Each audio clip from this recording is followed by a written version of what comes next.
Welcome to Co-op Mode. This is the official video game podcast of Secret Friends Unite. I am one of your hosts, Todd Oxtra from beautiful Savage, Minnesota, and joined as always by my man on the coast, where things happen that few talk about, Mark the Canadian Garabin. I'm curious to know what happens that people don't talk about. That's you have me intrigued. How you doing tonight? Pretty good, Mark. Just this in reference to an article about things that washed up on beaches in 2021. And I think the area where you lived, it was like, we saw these weird things. I'm like, it's appropriate. Yeah, probably. I mean, like, it's pretty common for like whales and sharks and shit, but like, I'd love to know what else washed up. You should send me that. That'd be cool. Almost like a jellyfish that had a fish inside it. So it was kind of like a weird window view. And then there was like this other weird, like a bullnose shark was washed up. They had just some interesting looking things. And I'm like, nothing washes up on my river behind my house. Except for like maybe a spare body. Gross. Couple of, what are the massive, the sunfish or whatever they're called? Like the big things. Like, yeah, a couple of those washed up. There's one like last early summer that washed up. That was kind of gnarly. But yeah, we get decent amount of weird stuff. There's a Portuguese man of war that kind of washed up. It was like, ooh, we don't have those up here. Where'd you come from, man? Yeah. So you never know what you're gonna find in the ocean. It's all fun. Well, you're the first stop if the kaiju come to North America. So watch out, be safe. They come from the water, those ancient aliens and creatures that come from the depths. But we're not here to talk about. And they're not going to have too many like really tall buildings to mash. It's like just there's nothing really fun. They're going to have to keep going for. That might be for the best. Yeah. We'll just give them a drink and head them on their way. They'll be fine. Exactly. So here's some poutine. Have some fun. That's it. Toronto's that way. See you, buddy. Oh, yeah. Good luck. Oh, well, this is going to be a different episode. We are here to talk about our annual gaming awards. They're the Couchies. It's what we always do. I think this is year number 3, Mark, I believe. At least, yeah. Okay. I think this is 3. Yeah, and I splurged on our design budget this year, Mark. I love it, so those who are watching behind me, man, these graphics weren't cheap, but we are ready to go. We're on the red carpet, and we are ready to talk about. It's like a year in review plus rewarding and admonishing those things that happened in the year of 2021, which I would say is a step above 2020 for most people. Yeah, I think so. 2020 was. See, it's like 2020 ended on a bang with the new consoles and stuff, but we didn't really get to enjoy them properly until this year. So this year was really cool games wise, but hardware wise, like last year was like the big, like, let's get excited. So when we'll get to it later, like favorite hardware of the year, I actually had to stop and think for a second, like, man, this was so easy last year. What do I pick? And I mean, there's the obvious, like, Switch came out with the OLED, but is that like my favorite? Like, it was a cool upgrade, and I did it because like it didn't cost too much for the upgrade. But yeah, I don't know. It was a good year overall, though. Tamagotchi came back, I think. Wasn't that a big thing? There was at least an R2-D2 Tamagotchi that came out, wasn't there? Yeah, it's pretty awesome. Yeah. Love it. Well, we'll kick this bad boy off. And we'll start off by saying this year we are dedicating the Couchies to our good friend Bobby Pauls, the Nintendo guru.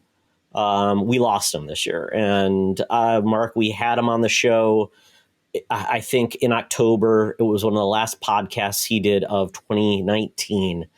And we always thought we would have him back. And he's not with us in body, but he is in our spirits, in our souls. Mm-hmm. Yeah, that was coming off a couple of years of pretty heavy losses for me. Bobby's was extra. I don't want to say extra hard after losing all my grandparents and stuff, but it was it just hit that much more. And there's like not a day goes by that I don't think of like, man, I'd love to talk to Bobby about this, or man, I wonder what he'd think of this, or man, I'd love to talk to him about this movie or this game, or just say hi or whatever. And it's yeah, it's one of those things, man. It's just an everyday kind of thing. So yeah, Bobby, we're thinking of you and thinking of you for this game time. And I mean, it's funny too. Like, you know, now that it's almost a year, which is crazy. But you know, I'm at that point now where I'm kind of like thinking of like ways that I probably would have pissed him off this year too. Like some of the funny stuff, you know, you can kind of hear that like, Cameron, come on, what are you doing? Or, you know, so we'll have at least one award named in honor of Bobby coming up. And that's going to be the Hot Trash in the Summer Award. So get ready for that one. But yeah, this one's going out to Bobby. Yeah, if you hadn't been insulted by Bobby, you weren't really one of his friends. Exactly. If you didn't try to get under his skin, man, you never really had too much fun podcasting, because he was so much fun to try to throw off. That was like my favorite thing, was just because he was so professional too, right? And everything, like he was just so good. And if you could like throw him off, or if I could throw him off anyway, like that was one of my things, was like, okay, what can I say that's going to stop him in his tracks and just like make him chuckle or call me an idiot? And that was like my favorite thing. So, yeah. I loved being the official troll of If We Ran Nintendo, where I would constantly tell them how long it took for them to actually start talking about the show. And yeah, they would always comment on me and call me the troll. Yep. Exactly. Gotta love it. Yes. So, Bobby, we miss you, man. That's all I can say. I don't think there's anything more to say than we wish you were here. So I guess we'll go on to news, Mark. So we talk about like the biggest news stories of 2021. It seems like this, a lot of these things, like, didn't they already happen? Was it just yesterday, or that happened like 3 years ago, didn't it? But here we are. So what was yours biggest news story? Yeah, the biggest news story is a difficult one to talk about, because it's usually the most recent stuff that's top of your mind. And I was trying to rack my brain around like what was the most surprised I've been this year? What was that top of the list? And two came to mind: Metroid Dread being announced and dropped so quickly, and the Halo multiplayer beta early drop. Like, it's available now. You're playing this weekend. Like, let's go. So they were kind of the two for me, and I think I don't know which one probably surprised me more. I know I have in the show notes, I have the Halo multiplayer written, but now thinking about it, like, I actually think Metroid may have surprised me more. Like, just the way that they just like rolled it out. It's available in a few weeks. Here you go. Here's everything you've been waiting for. Check if Joey Ferris is okay and get the pre-orders done. Like, that was amazing to me. So yeah, that was pretty shocking. What was yours? Well, I will say, though, you're absolutely right about Metroid, because that was a game, the name obviously has been bounced around for years, but we had no clue they were going back to make a 2D Metroid game. No. And we knew Prime was coming. We thought we might get the trilogy, but yeah, that's just that was great. You know, it's not like dropping a logo and maybe 3 years we'll get the game, because that's not gone well. So doing it that way is the perfect way. I wish more games were announced and dropped like that. Yeah, and we still don't have anything on Metroid Prime 4. We don't have anything on like a trilogy re-release or even individual re-releases from the trilogy. And there have been so many rumors about those, that for this to go completely unrumored, I'll make up a word right now because I don't know how else, but like completely under the radar, everyone's expecting, oh, we're going to hear about Metroid Prime. We saw the logo. It's been this many 1,000 days since we saw the logo. We got to see something. And then they just drop this, and it's a full game, and it's ready in like a few weeks. And it's like, where did that come from, and how did you do that without anyone getting wind of it? Like, it was amazing kind of surprise. Yeah, please do more of that in 2022. We'd love it. So one of my news stories is kind of a split. So I want to say something that's unfortunately both of these are kind of negative. One is just the fact that it's hard to get anything these days. Food, cars. You're in the car business, Mark. You know what's going on. Not being able to find hardware still. Hardware not being on the shelf. I've yet to see in the wild a Series X or a PS5. I have seen Series S's in the wild, but that's it. OLEDs, I haven't seen an OLED in the wild, and it's just still disheartening. I mean, I remember when I was acquiring PS5s, And I even acquired a Series X that I ended up not needing, so I ended up canceling the pre-order for people. And I didn't realize how important now that was to get people PS5s. Yeah, it's crazy. And for anyone still stuck, who's it? Wario64 in the States. Mm-hmm. He's, I think, a good one to follow. Oh, yeah. There's L Babbins and Game Deals Canada on Twitter. Set the notifications, guys. I see them go up all the time. And that's how I got my pre-order. That's how I got my brother's PS5 pre-order. I've notified friends. You usually have, for a lot of restocks, you have a lot of at least a little window, but I've been seeing like you have to have those notifications on your phone because I've been seeing them go up low quantities. Today, the day we're recording this, I saw PS5 disc version go up. I can't remember the store, but I remember L Babbins tweeted that one out and said PS5 disc version, take your chances, good luck. Low quantities, but they're there. And I can't remember, like I said, the store, but they do happen. It's just really tough. Yeah, Series X was the same way, because I've regretted, just spoiler, regretted getting the Series S. I really should have gotten the Series X just because of many things that the Series X can do. The Series S is great. It's just, for me, being an avid gamer and how I get my games and things like that, I'm running into some problems with storage and not being able to do 4K. So it's kind of like, so I'm thinking about trading in my Series S or selling it to someone, below $300 or whatever, and getting it. And yeah, Best Buy had it up for a little bit. They had a queue and then it was gone. I'm like, oh, okay. So I may be waiting as well. Right. Yeah. So good luck, everyone. Yeah. To Mark's point, notifications. If you find one, see if your friends need one and help them out. Don't scalp. The next, companion piece is a little bit different. This is about humans and the fact that being in video games right now largely sucks. There's not a lot of corporations and development companies, publishers, they're doing the right thing by their employees. Specifically, I would say females, representation, people of color, LGBTQ. It's been kind of like an old boys club. And I think it's finally, light has been shown in the dark recesses of it because brave people have come out to tell their story to journalists who are listening. And these aren't just, small publications. These are the New York Times. These are, this is, the state of California is suing Activision. There's heavily involvement in this, and we're hearing more and more companies are losing.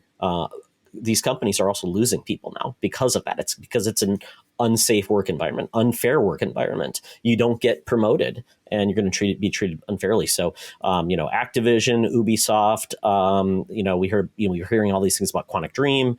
Hashtag, I'm sure Blackout Star Wars Eclipse. By the way, gotta throw absolutely. That one in there. I talked about it the last episode.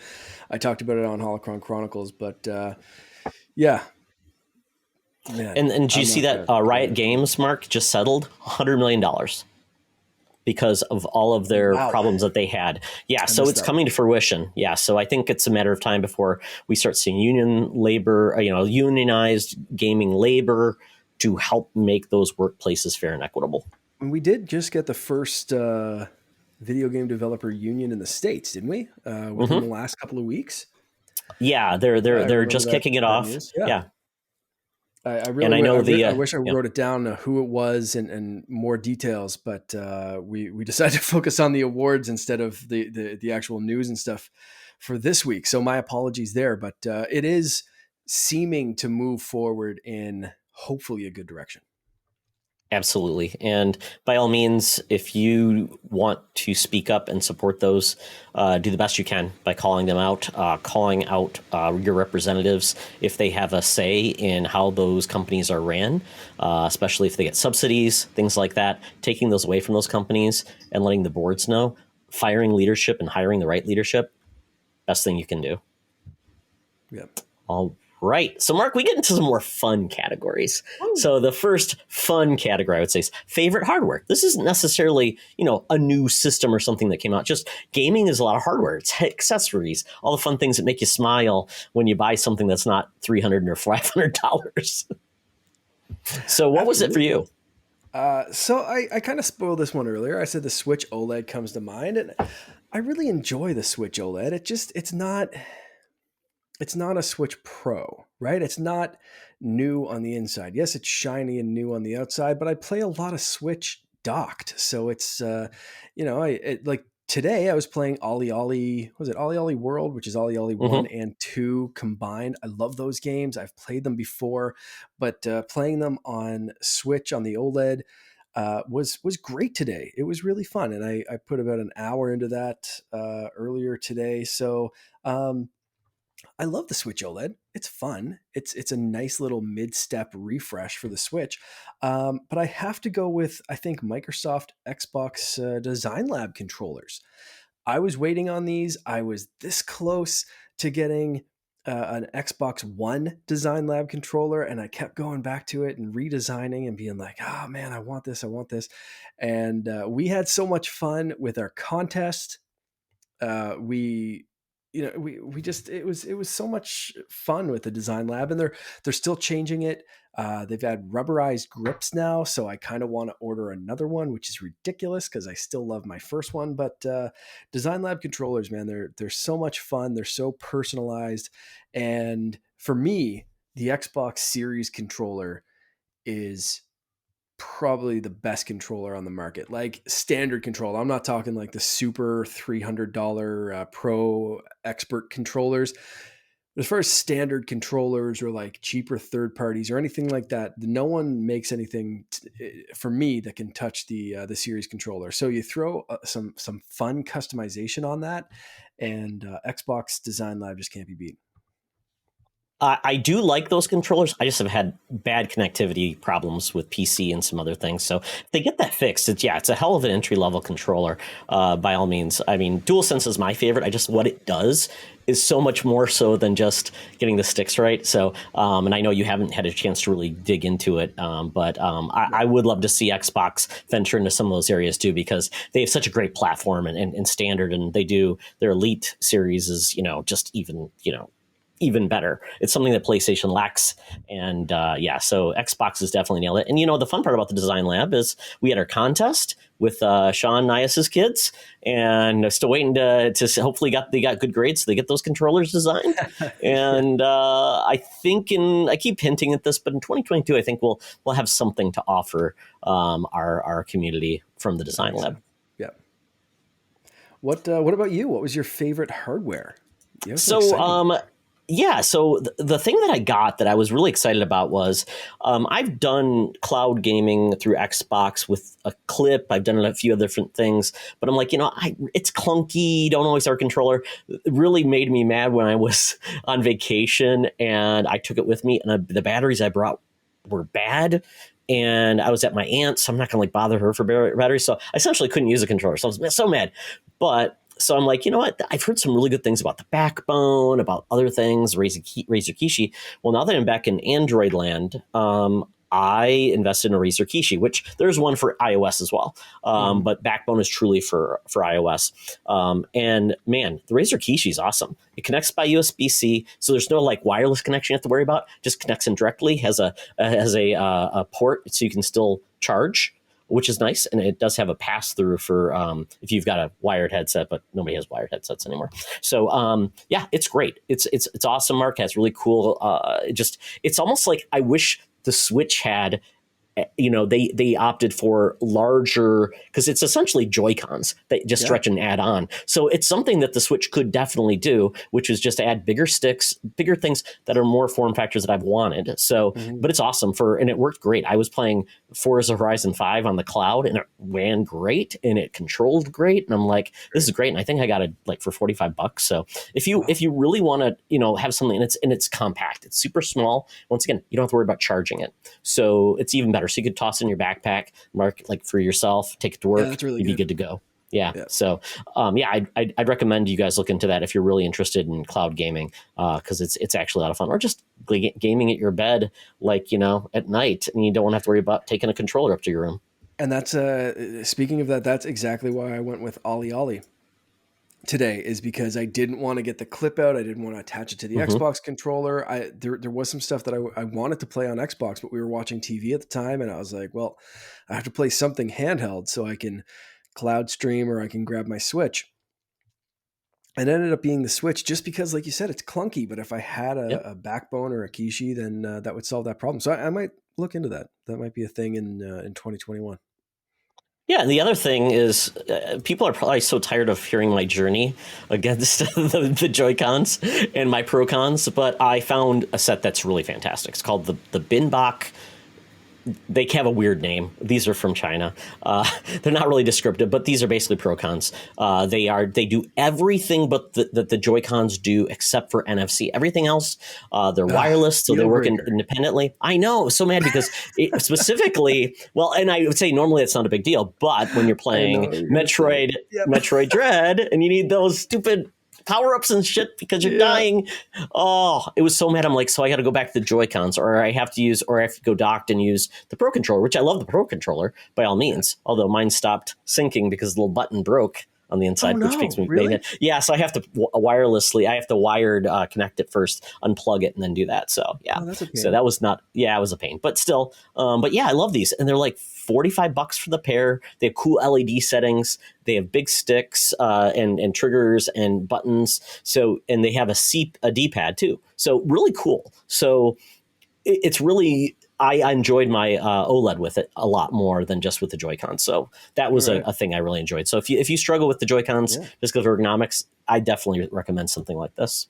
I'm seeing more of these, not necessarily that Sure. I think it's Hori has a set out, and they're different designs with the Switchpad Pro. Yeah, there's Split like a Pad Pro. one, Split Pad Pro. Yeah, that's I think it. So there's I'm seeing them everywhere. Like they're more common now. Like just walking into there's a local place that I really enjoy that's sells like records and Funko Pops and like some weird video game stuff, and they have those now, and like Walmart and like just everywhere, just like has like extra Procon. So it's cool to see them out in more places, and like people, it's kind of becoming an industry of like, this is a demand, this is a need. So here you go. So you're not the only one, I think, that's feeling that frustrated with Joy-Cons. 5 years in, Mark, we thought they were going to do all these things with the Joy-Cons, and it's like they're just like, no, we sell a different shade of red. Here you go. Exactly. We sell 1 billion of these things. Who cares? And we haven't even fixed what's wrong with them. No, you'll get your different shade of red, and you'll like it. Exactly. Yeah. Fortnite banana on the Joy-Con. Eat it up, sucker. You may not get it back if it breaks. Oops. Oh, well. Then another category I added this year because I thought it would be fun to talk about, not just the new games, but games that you're like, I really want to get back to it, or someone recommended it to me and I want to recognize it. So old games you finally beat in 2021. So Mark, you and I shared one game. Yeah. So old games we finally beat. I'll start off with the one I don't think we shared. That's the Spyro Trilogy. So I think I talked about it on the show. My kid got really into Skylanders Academy on Netflix, and he really liked. Oh. In fact, the theme song from Skylanders Academy, I believe, if I can kind of vamp for a second, I believe it is like number 3 on my most played track. No, sorry, number 2 on my most played track on Apple Music for the year. Fancy. So Harmony by Timbaland. Number 1 is actually Old Man Emu by the Wiggles. And number 3 is the Bluey theme song. So Dad Life. Yeah, Dad Life. Thankfully, Simple Things by Teddy Swims, a real adult song by a person that is good, is number 4. So there we go. That's when we get into, and then the rest are all like kid songs. No, I'm just joking, but there are such a ridiculous amount of kid songs. Anyway, he got really into Spyro Skylanders Academy. So I decided, like, I played some Skylanders. I forget which one. I bought that like secondhand and was like, here, look at this. And he didn't have a huge interest in that one, but he loved watching me play the Spyro Trilogy. So it was a game that like I had for a bit, never got like super into, but this year I played the hell out of it, and he kind of watched a bit. And even when he wasn't watching, I found myself playing this one. So it was a really good game to go back to and really see what was special about these games that I kind of, for the most part, missed. That's a great remaster. I mean, the cutscenes, beautiful. That had no right to be that good looking and that cleaned up. Yeah, really, really solid. There were some things that you could tell it was like, well, they don't make games like this for a reason. They don't make, this mechanic isn't in new games for a very good reason. But for the most part, it was a really, really solid remaster. What about you? What were the games that we didn't have crossed over? And then we'll get to that last one. Sure, yeah. A game that I never know how to pronounce it. It's either Gris or Gris or Gris. It's an independent game. Came out in like 2018, I believe. All at once. I absolutely have to say them 3 times or it doesn't count. This was a game that I had been interested in trying out because it looked so beautiful. And it's a very touching game, very limited in mechanics. You have basically jumping. It's a platformer with some abilities you get later on in the game that just are very much about solving these puzzles and having a story that is essentially without any words spoken. It's through music, feel, and composition of the world. Very similar to Journey. There's other games like that. I think, that game company makes a lot of those just feel games, as I guess you call them, the feels. Mm-hmm. And this game just really, and I couldn't stop playing it. I'm like, I played it in one setting and I never do that with a game. Even if it's like 3 hours, I'm never just going to sit, and I did. And it's a beautiful game. I think it's on Switch. I played on PC, but it's a wonderful game. It's beautiful and just very compelling from just the way they do narrative, like I said, without a spoken word. So I'm glad I finalized it. Yeah. Finalized it. I'm glad I could make it that very beautiful statement by using like compelling language. Like, yep, I executed the game. It is finished. Yes. Good job. And inside the other game, I talked about that earlier on this in this year, and it was a game that lauded. It's by a company that just does these type of very grim puzzle platformers. Once again, no spoken words, but tells a story. And this one, I don't even know how to explain it. You're a little boy. You almost feel like you're a lost soul, and you go and you're like trying to escape facility, and you die in gruesome ways, and you're just trying to escape. And the ending makes no sense. I don't think anyone understands it, but it is worth the ride. I don't know if the ending really is satisfying, but it's the journey, definitely. Right. Excellent. So then the last one on our list that we both played, we both finally got to, I think after so much hype last year, Game of the Year and all that kind of stuff, we both finally tackled Hades. And this is one that, again, last year, like completely wasn't really on my radar. But by the end of the year, you're hearing some buzz about it for like all the Game of the Year and all that kind of stuff. But I didn't really get to it until the new year, and definitely didn't beat it until the new year. And holy crap, I loved this game. I understand the praise. I understand the hype. And this is just, it's still getting recognition. It just, what kind of award did this win? You won a Nova, it won not a Nova. Oh, it won a science fiction writing award. The Hugo. Was it a Hugo? Yes, it did. Just won a Hugo Award. So in 2021, it won a Hugo Award. It won two BAFTA Awards and a Nebula Award for game writing. Nebula, that's what I was thinking of too. Amazing. So, sorry, I might be mistaken with that one. It won 4 BAFTA Awards. Oh. Instead of the 2 that I mentioned, the Hugo Award, the Nebula Award, British Academy Games Award, and the Game Awards. It won there too. So, amazing game. And I understand the hype. I'm so glad I got to it this year. Kind of sad I missed out last year when like the hype was there and it was Game of the Year and all that kind of stuff. I wish I played it right there, but happy to talk about it now here and give it some recognition. I did not beat it, but the charm of that game and dying is essential to the story. I mean, you don't develop the story if you beat it in one run. I mean, that would be pointless, right? Because it is really about the journey of the main character, the people he meets, the way the story unfurls. and it's very similar to the other games they've made. They made Bastion, they made Transistor, they made another game called Pyre, and they are known for their narrative and the way they change the narrative as you play, which is just fantastic. So, I mean, it's once again, it's a hack and slash is best roguelike, but with story is really what sets it apart. Absolutely. And I think it's out on everything now. It was on Switch and PC for a long time, and then it's now came to Xbox and PS4 and 5, I believe, in 2021. Right. Yeah, I think you're right. Yeah. So, Mark, we're going to pivot into the disappointing part. And as you've said, this is named after Bobby.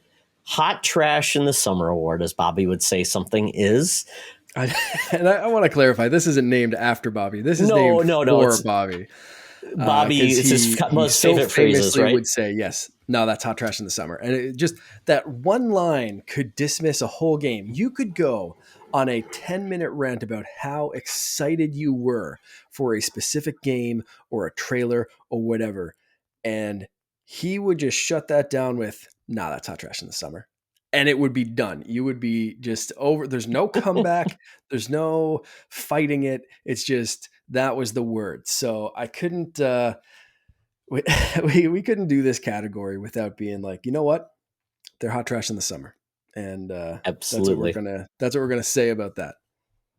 Absolutely. So this can be, we said most disappointing game, but it's really disappointing things in 2021 that we had, either that you played or you experienced. So, Mark, Nintendo? I'll lead us off with this one again. Okay, yeah. So my first one, not a game, but the most disappointing thing for me, I think, was Nintendo not having enough N64 controllers so that everyone could order it. Like, this is tied into a subscription service. They should want more money. They doubled the price of the damn subscription service for N64 and Sega games. The Sega games, I think, translate well enough that you can get away with a modern controller. But that N64 controller, like, crucial to this experience. And to just like sell out in 5 minutes and then be like, I don't know, I guess we'll see you in 2022, you suckers. Like, I know there's chip shortages. I know there's manufacturing shortages. This might be one of those situations where they're like, we want 1 billion of these. And the manufacturer is like, we can do 10,000. Who knows, right? Like, Nintendo might be pulling their hair out, but just the fact that it's frustrating and we've really heard nothing since is a big disappointment for me. So there's that. And then, ongoing hardware issues across the industry. So it's not just N64 controllers. I know that's a very trivial, like, first world problem type of thing. But like, if you've wanted a PS5 or an Xbox and you just can't get one, that sucks. I understand. It sucks. It really does. However, like you said, we were also, so when I was picking these things, I wasn't sure if we meant like just game or like game related things. So I do have a couple of games. So I'm going to say Biomutant and Skatebird. Biomutant, because it had such a badass trailer and a lot of hype behind it, and then just kind of fell flat on launch. I'm still hoping they pick that up. I'm hoping that's like a cool comeback story of 2022. We'll see. Skatebird, however, like, it was such a dumb concept. So I was hoping this would be like Goat Simulator dumb, of like, it's broken, but it knows it's broken, so it's going to be broken.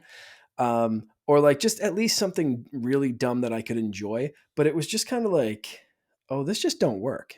Like, just like cook the egg a little bit more and then it'll be okay. But like, this is just like, nah, just shut her down. So I'm glad that was a Game Pass and I didn't waste $1 or anything on that one. So there we go. That's my Skatebird, hot trash in the summer. Mark, all I can remember about Biomutant is, and I was once again disappointed with that game too, the tone, the weird things, and with that one mutant that sounded like Elvis. So many weird choices. That game part. Yeah. Hopefully they come back either fixing that game or their next game is more developed and more cohesive is the best way to put it. Yeah. Yeah. What about Yeah, you? for me, it's a kind of a mixed bag because I'm really enjoying Halo Infinite, but it's been a hot mess and nightmare on PC in regards to the port.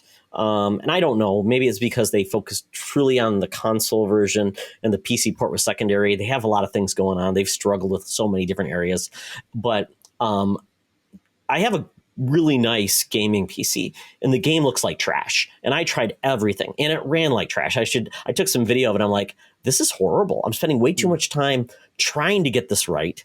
And then like all the optimized settings are everything's at low quality. I'm like, come on. So, and it looks so much better on Series S. So I'm like, it's frustrating. So that was just me just getting frustrated because I thought, oh, I'll just play on PC. It's cloud saves and I can go back and forth and play. So I'm now, on the Series S. That can run on the Xbox One, right? Exactly. Like it's not like it's. Yes, it looks great on the Series X and it runs well on Series S, but like this is also something that should run on a day one Xbox One. So you'd think PC settings, you should be able to be like, yeah, I can pull this off. Like that is frustrating. That is 100% hot trash in the summer. Yeah, and I'm not trying to do like 144 hertz, all these like blow it away ultra ray tracing and everything. I'm just trying to get a good frame rate, and I'd be happily with just 1080p or whatever. And so it's a little underwhelming with that. So yeah, that was the other part was no co-op because I feel like Halo Infinite. Yes, we got what we've got, and it's a very solid multiplayer, very good co-op or campaign. But it just feels like this game screams for co-op. So I'm very disappointed. But I'll get over it because it will be out in 6 months. So maybe this is a thing where it brings people back to the yard to play more. So in a way, it's probably a good thing for that community. But it's, a lot of people who that's their game to play co-op with. They have to wait a little longer. And if this doesn't bring people back to the yard, there's always milkshakes. My milkshake, Mark? Yes, of course. I heard it brings all the boys to the yard, Todd. I don't want to brag. That's one of those moments that I can hear Bobby just like, for God's sake, just cut it out. Shut it down. Carabin. Yeah. You Canadian. That's it. And then lastly, 12 minutes. Talk about a game that was hyped. It was part of Xbox's, showcases. People were like, this is going to be so great. The cast, everything. And then I played this game. And not only was it tedious, but the story was like, I think M. Night Shyamalan's like younger, lesser known brother might have wrote this script. It was like, you've got to be kidding me. Wow. I don't want to spoil it for you. I would just say, if you're not interested in the game, based on your review and reaction alone, I skipped playing this game because I knew it was going to be hot trash in the summer. Based on everything you had said about it when you played it. So it is no surprise to me to see it on this list, and you can spoil whatever you want. But if you don't want to, for listeners... No, I'm just telling everyone who doesn't want to play this or never will, just read like the ending of the game. Because even if you read the ending of the game and not played it, it'll make as much sense as when I played the whole game and I got to the end, I'm like, what? So there you go. Ouch. Yes. So let's move on to something more positive, most surprising. So we're going from disappointment to surprise, as we like surprise parties, unless it's a surprise.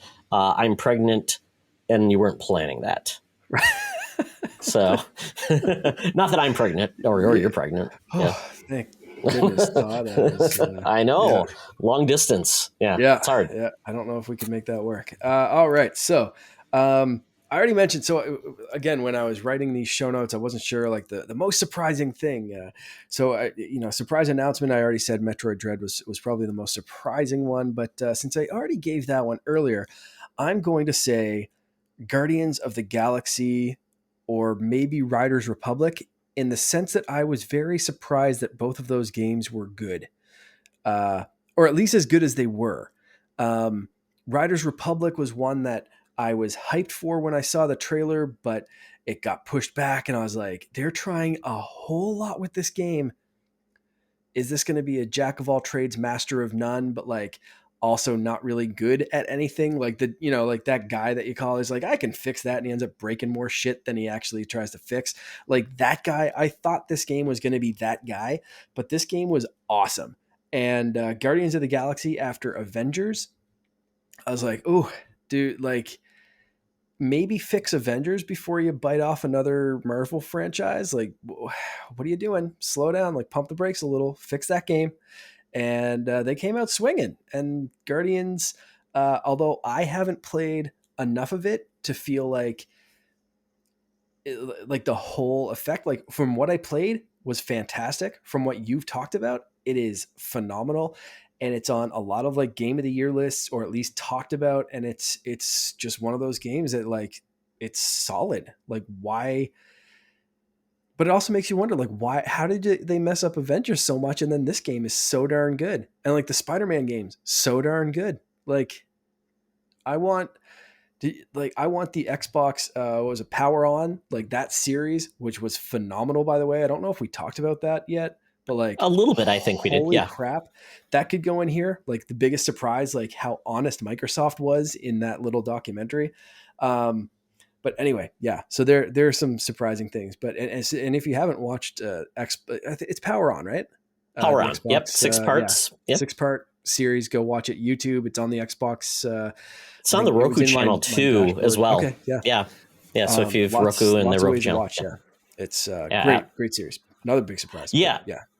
And Mark, I will just link on with Guardians of the Galaxy, and I'll talk more about Guardians of the Galaxy later in the show. But once again, to your point, this game came out at E3. Nobody was hyped about it. They didn't like the way the characters looked. And I was intrigued, but I still had my doubts, to your point. Avengers, are they going to be able to nail it? Something feels a little bit off about this game, and nobody was excited about shooting blobs as they showed, or the cubes and all that. I'm like, what are you doing? Show us fighting some cool characters. Yeah. So yeah, but what the game did was deliver on so many cool levels that I just was. I love that every year it seems like there's one game that just comes out of nowhere, and it's like, wow, that's an awesome game. Thank goodness. Because it's always so exciting. We hate to constantly be disappointed, with more 12 minutes. Well, I mean, and that's one of the things with game development is it takes so long, and so many developers or publishers show off their games too early. So we know about a game for 5 years or something, and it's like, it could be the best thing ever when it comes out, but it's not a surprise. We've seen 6,000 trailers and a bunch of screen stills and this and that and everything else. And we've heard about demos and all this kind of stuff. And it comes out and it's like, okay, well, it's no surprise what this game was, because you can kind of see it right there for like the last 4 or 5 years. So when something is like announced and comes out and it's good, and it's like, what? Especially from a studio that buggered the last one. It's like, that's the best kind of surprise. Absolutely. It's really good to have that upward stream. And more good things to be spoke about this game later on. But really just VR, it's been a tough year for me with VR. I had surgery on my shoulder at the end of last year, so I didn't get to play as much, and finally recovered. And so I finally dipped back into VR. And Pistol Whip is a game that just surprised me, because I'm once again not into VR that often, but a game like this just made me feel like this is what VR is all about, being part of the game. This game felt like you felt like a badass. I mean, just felt like you're moving and to music, like you had a soundtrack. You're like a spy, and you're just shooting, and you're ducking, and you're moving, and you're figuring out where we're at, and you kind of do it to the beat, and it just feels so immersive. And yes, by the end of it, my calves and my thighs were really bad off, but it was worth it. And I was sweating, and I'm like, oh, this is so awesome. This is what VR can do. And I hope there's more experiences like this. And while I was disappointed that the Quest 2 came out, and so there's games coming out now for the Quest 2 that I can't play in the Quest 1, it's still awesome to have this experience, and it's still pretty damn good. So, and I really want to do more Quest VR in 2022, because I want to finish Fate or Immortal and some others, but this brought me back into the loop and saying, yep, this is what VR can promise. There have been so many times that I wanted to order a Quest 2, especially in the last couple of months. And if they had have gone on sale, I haven't seen them on sale anywhere. If they had have gone on sale for like Boxing Day, Black Friday, anywhere, I think I'd have one right now and just be like, whatever, just deal with it.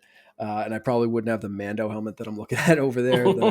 Yeah. Anyway, so that I'm so like this close to just ordering a Quest 2. And every time I do, I have to go and look at like someone running into a wall or breaking a TV or those kind of like VR bloopers to talk myself out of it temporarily. And there's two reasons for that. One, just because like, you know, they're expensive and, you know, life. But also, to your point, is the Quest 2 has been out for a little bit. You know, Facebook is obviously putting a lot into VR and the metaverse and all this kind of stuff. So it's like the Quest 3 has to be on the horizon, which is going to mean two things: either a price drop for the Quest 2 or, you know, the Quest 3 will be an upgrade worthy of dropping, you know, probably the same amount of money for the newer hardware or whatever. So I'm trying to hold off. I think 2022 might be the year that I jump into VR, but we'll see if I can hold myself back long enough for the Quest 3 or something, or if one of these weekends I'm just bored and I have a credit card and I'm just like, yep, here you go, pop, let's go. Like I did with shoes today. I was like, I saw a Boxing Day, Boxing Week sale for shoes, and I was like, yeah, I like those. Let's do this. Shopping is so easy when you're bored and like just like, Yep. So terrible. Anyway, yes, VR is awesome, and 2022 might be the year I jump in. Yeah, especially with supposedly we're going to get PS VR 2. Right. So maybe some competition there, raising the bar, maybe with a 4K screen. Oculus would make sense for them to raise their bar as well. Yeah, so more to come in that arena. And yeah, I cannot wait to see where they go with that. So now, Mark, we're getting to our favorite gaming moment, you know, because we talk about games. But, you know, what were those cool things you did that made the year awesome? Yeah. So for me, there's a couple. Overall, I think I have to give this one to starting to stream with my wife. This is a fairly new thing. Again, it's top of mind, but it makes me happy. It's fun, man. And she loves it. She was talking today because we haven't had a ton of time over the holidays to like just sit down and stream. And like I was talking to you before the show started, and we pushed back the recording of the show, a little behind the scenes info for everyone. But Finn's going through a fun little sleep regression thing that is apparently very common at 18 months. And he just straight up doesn't want to sleep anymore. And we've had like 18, almost 19 months of him like being a really good sleeper. So those kind of things combined with the holidays means that we haven't really streamed it a bit. But man, it's fun. And I just love how much she loves it. It's just great. And it doesn't matter to me what we're streaming. Like I'd love to stream Fortnite, but I haven't yet, because anytime that we're free to stream, it's like, let's do like Mario Party, or let's do 3D World, or whatever, like Mario Kart. And we're talking about like, even like in the new year and like the next couple of weeks, like what are our plans? What can we do? So it's just a lot of fun that way. And I really love that she's into it, because it's one of those things that we both like gaming, and but the content creation side is something I haven't really been able to get her into, and I've never really pushed her to do. But this is one that she brought up to me of like, let's try that together. And it's making me very happy. Mark, I will say on the streaming front, Chris, Johns, and myself, Chris from 1H, 1D, we played It Takes Two together, and we had a phenomenal time.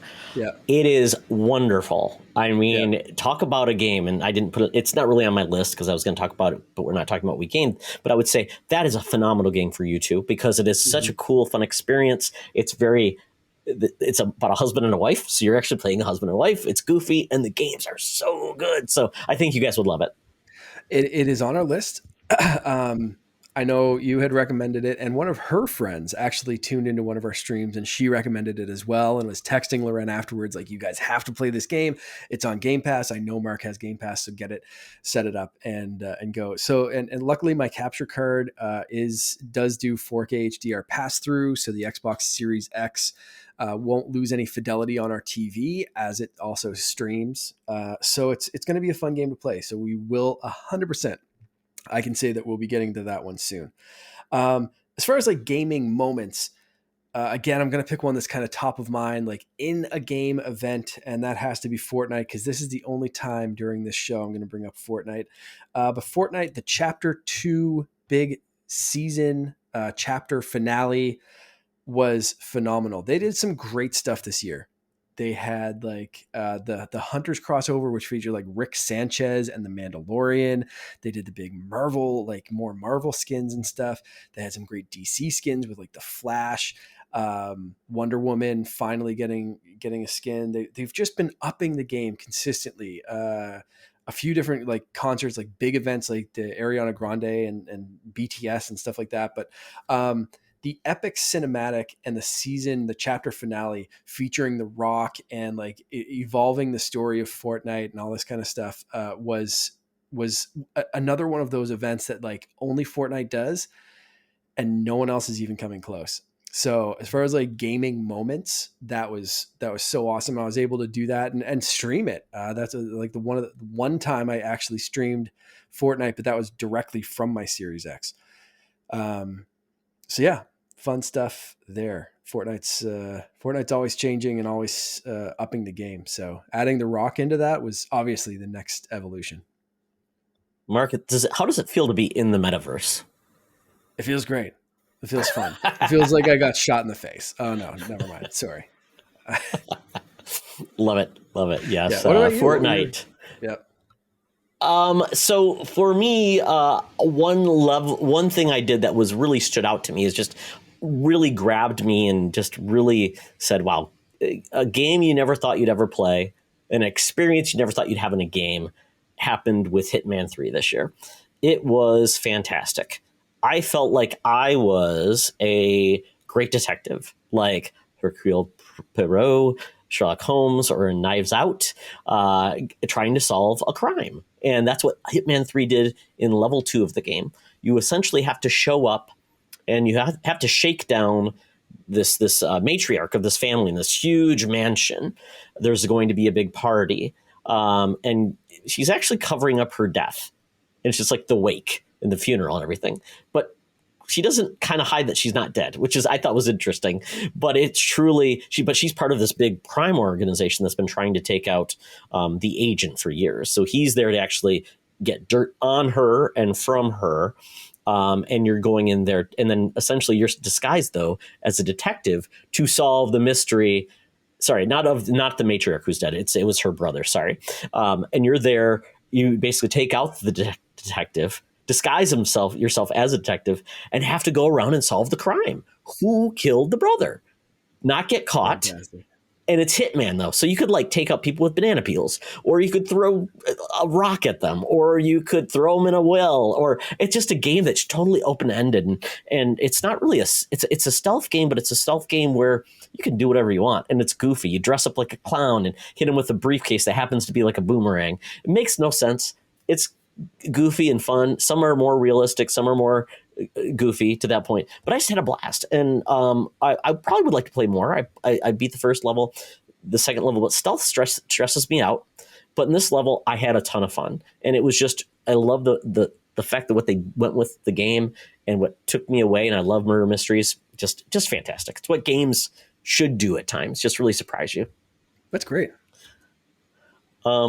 My other favorite gaming moment was just like a couple of weeks ago, Mark. So I have been a panelist on a podcast. I'm not cheating on you, Mark, called I'd Play That for $1. And we pick a game and talk about it for like 5 minutes max. So one game somebody on the panel had talked about was Doki Doki Literature Club. Have you heard about this game? I have not. Okay. This is a game that's like a visual novel, very Japanese centric. And apparently it's got, yeah, it's very weird. It's free on Steam. but it apparently has like a dark tone and something turns, and there's a lot of like warnings in the game before it even starts. Like, what is this? It doesn't look at all like this. So we heard about this game, and Chris and I are like, Tom, we got to play this one day. So what we did, Mark, we streamed this on Chris's Twitch channel, and we made it like an audio drama. Chris read one of the parts. I read the other part. He was the main character. I was all the girls. And essentially, you're awesome. A boy in Japan who shows up at this literature club because he can't figure what he wants to do. And then he starts flirting with the girls. But it was like, we did it for like 2 hours. And I'm like, when does something happen in this game? It was wow. But it was so much fun. Chris and I were just having fun. People watched us. They said stuff. And we're like, awesome. Where is this going? We don't know. And we said we'd go back and play it again because it's just, I'm not going to say watch our stream, but watch our stream for a little bit. I think it'll put a smile on your face. Yeah. But yeah, I streamed a little bit this year. So that was fun. Sounds a lot of fun. Yeah, that's great. Yeah. We have to also, I have to mention being part of the Phoenix Overdrive famous favorite gaming moments, I think for both of us, if I can speak for you for a second, just being part of that team and raising that much money and, comparatively to some of the bigger like streamers in the group, I know I didn't like raise a ton of money, but it was fun just being part of it and being part of that team and wanting to stream more. And that was kind of, my wife watching and doing stuff. And that kind of facilitated that conversation and the desire to keep doing that. And it was a lot of fun. So I look forward to being part of that team next year and doing more charity stuff. And I think you're kind of feeling that same sense of like happy to be part of that bigger Phoenix Overdrive community, right? Absolutely. And I am such a noob when it comes to streaming.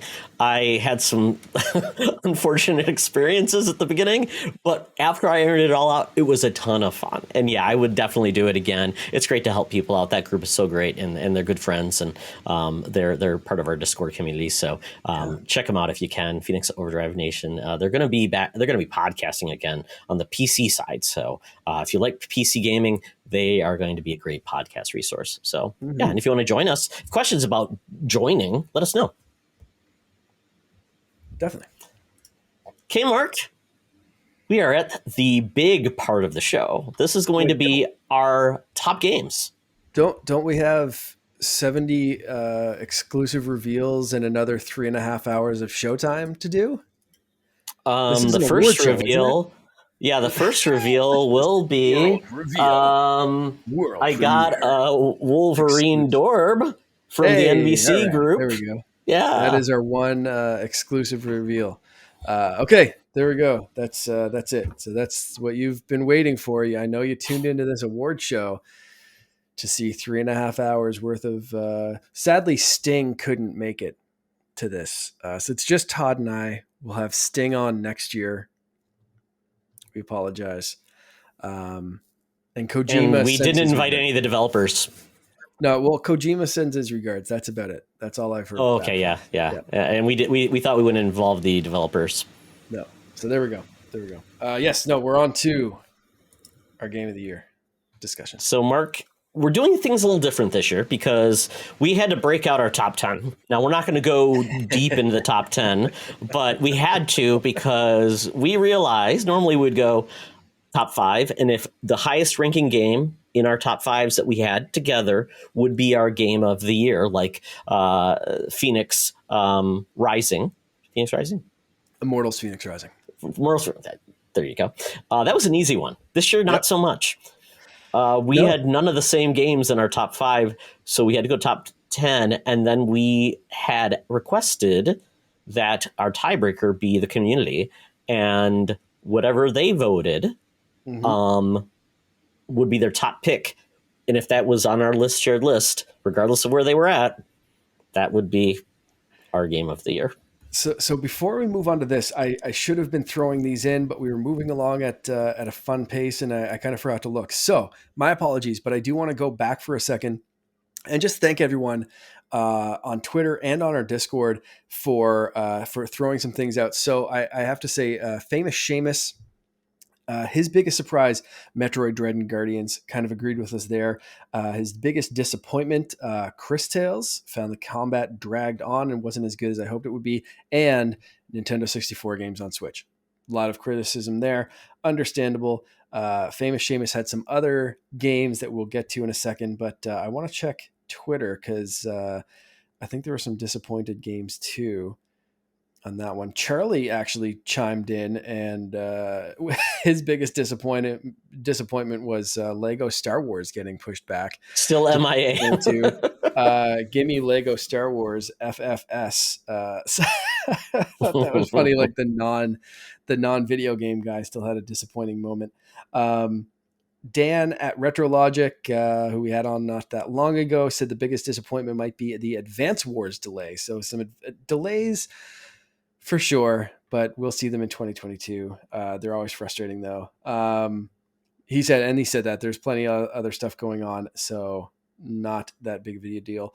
El Capitan came to us and said the biggest disappointment, Battlefield 2042, and one that I luckily skipped after I saw how big of a disappointment it was, the GTA Trilogy remaster.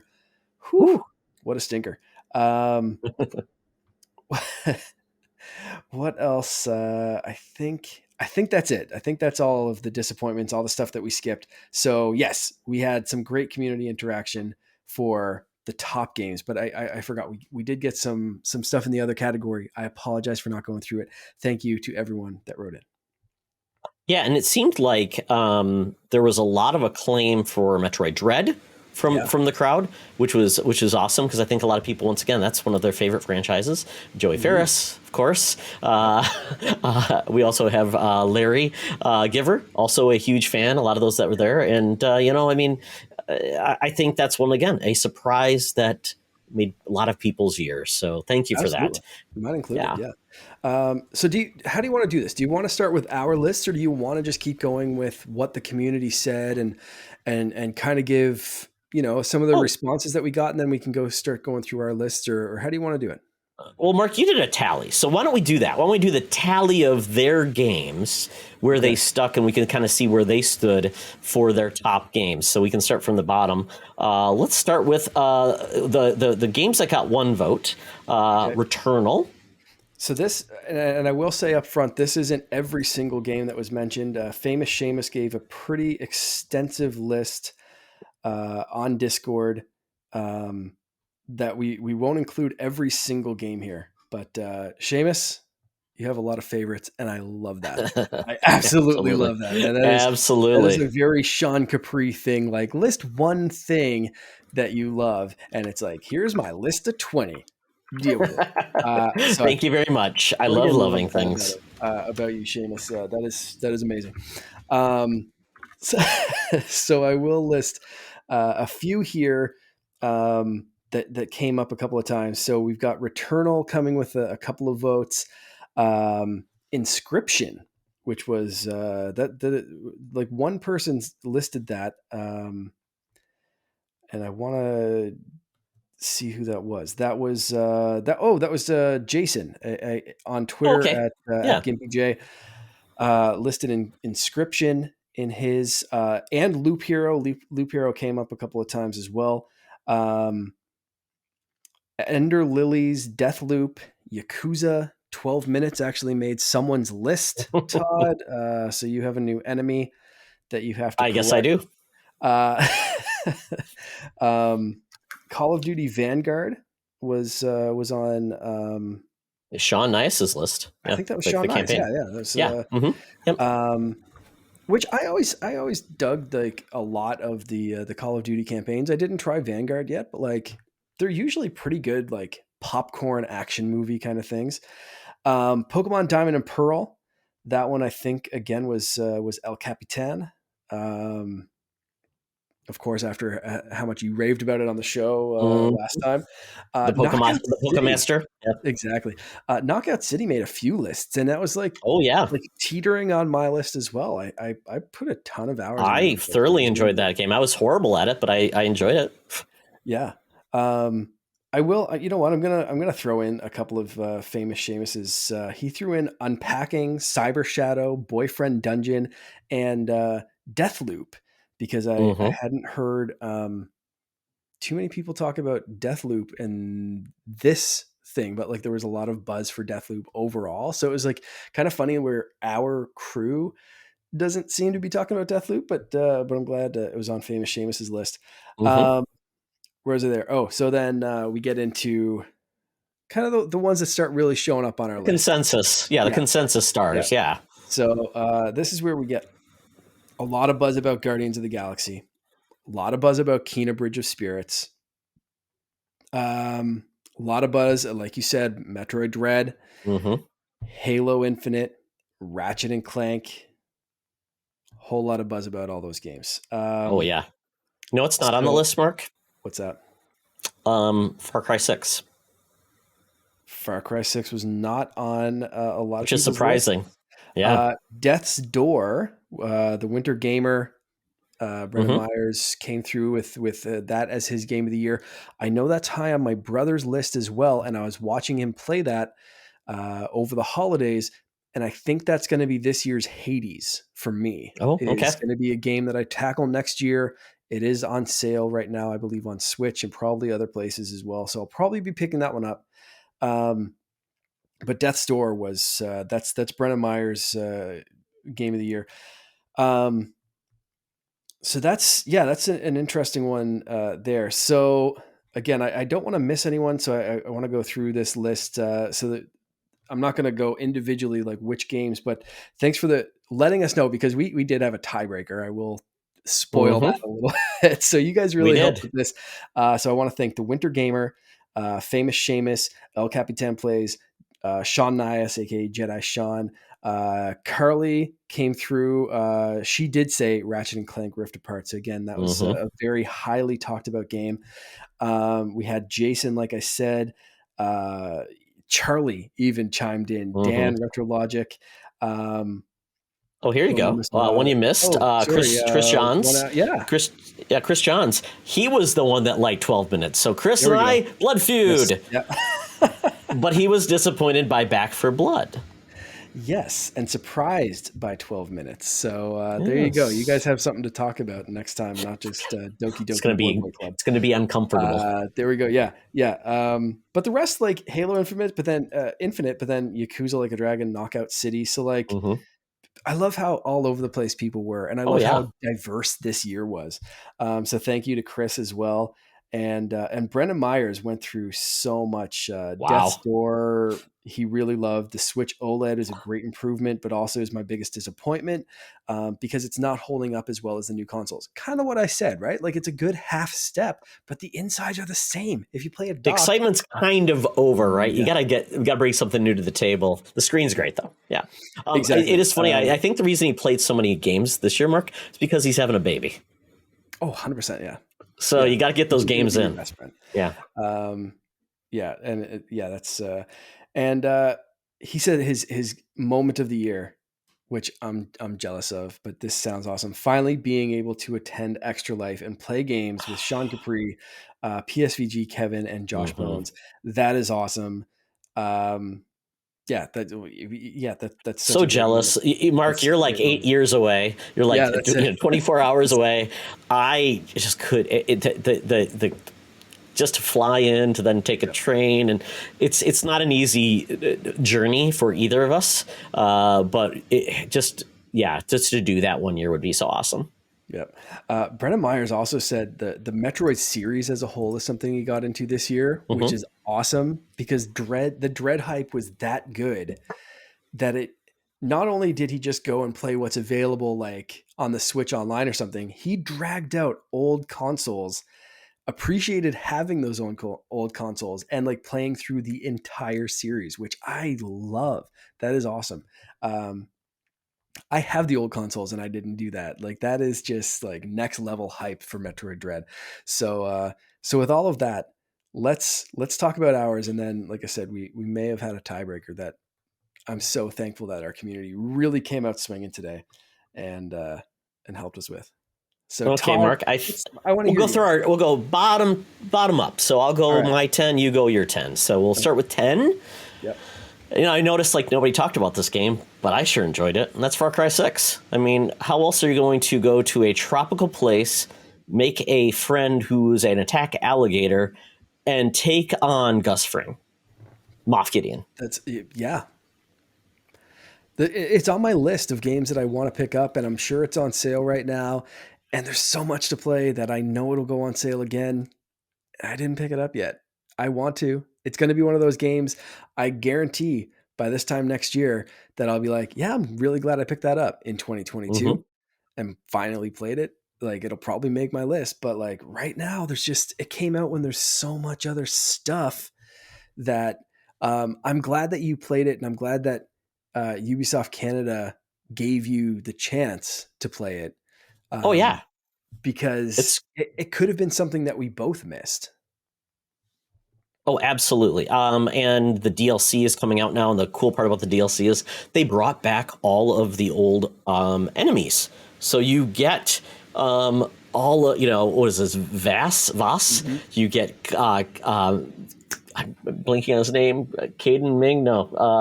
I'm blinking on his name. The second, and then the Joseph, the boss. Because I love Far Cry games. This one does feel like it's probably should be the last game before they make a drastic change, because it does feel the formula is just so ingrained now. It's kind of, you kind of want new things to do. They did add a lot of cool parts to it, and it's beautiful and it's funny and the weapons are awesome. But once again, it doesn't feel that different than Far Cry 5. And I think that's the problem. So I'm waiting for them to do something next. But once again, it's not a bad game, and it's a lot of fun, and the co-op is great. So it's just, once again, I hope people get it for cheap and they enjoy it and they have a good time with it. And it could be like, that could be it, right? Like, it's just not doing enough new. And it could be kind of like Vanguard. Like, aside from the controversy, like, no one's really talking about Vanguard, and it could be for the same reasons. Like, it's just kind of like, yeah, it's good, but it's like more of the same, right? So, so now my 10, I'm sad that this is low on my list. I mentioned not having enough time to play it. I am very early in this game still. It is a regret. And that is why I had to put it low on my list. It is not, the placement on my list is not a reflection of the quality of this game. It is a reflection of the limited amount of time I've had to put into it. So that's all I'll say. Guardians of the Galaxy. I can't wait to put more time into this. I can't wait to finish it, beat it. And I really enjoyed what I saw so far. But for me, I don't need to finish a game in 100% completion in order to like know that it's on my game of the year list.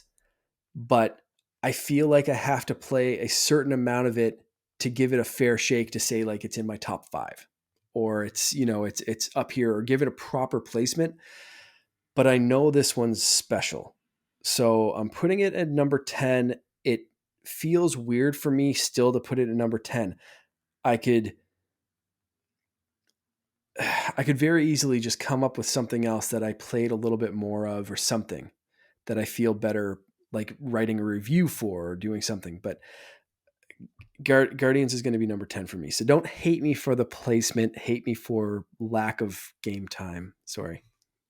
I'm just jealous because I know what you're going to be playing, and there's going to be so many smiles on your face. And I can't wait. I really need to get into it, but it's been tough to find time. Oh, so good. So good. Okay, moving on to number 9, Pistol Whip. I talked about it already. It's VR. Yeah. It's fun. It came out of nowhere for me. I had a blast. So literally a blast. But yeah, once again, rhythmic, being like a spy, shooting things with a soundtrack, and a good exercise. What else could you ask for? That's awesome. 9 for me is Pokemon Unite. Did not think I would get into this type of game at all. I've tried a couple. This is Pokemoba. And man, this one got me. Got the season pass, played a ton of it, to the point where it was one of my most played games on Switch. And I very much enjoyed it. I've hard fallen off since, which is weird because it's out for iOS devices. So you think it's always in my pocket. Mm-hmm. It's on my iPad. Yeah. It's on my Switch. This should be a game that I stuck with, but it just, for me, I just kind of fell off, and maybe I'll return, maybe I won't, but I love the time that I had with it. Pokemon Unite in at number 9. Yeah, that's a surprise. Very cool. Extending the franchise, doing crazy things. Can't wait for that Pokemon brushing teeth game. There is one. Yeah. Oh, it came out? Yeah, I Oh, think so. jeez. I'm pretty sure that's out. I'm gonna look Oh, that okay. up. Good times. Maybe make Logan play it so he freaking brush his teeth. 16-year-olds. Oh my goodness. Well. On that note, number 8. This is a game that is part of a game. It is Bowser's Fury. It's essentially the side dish to the main game of Mario 3D World. And that came out on Wii U, shined up a little bit, some improvements.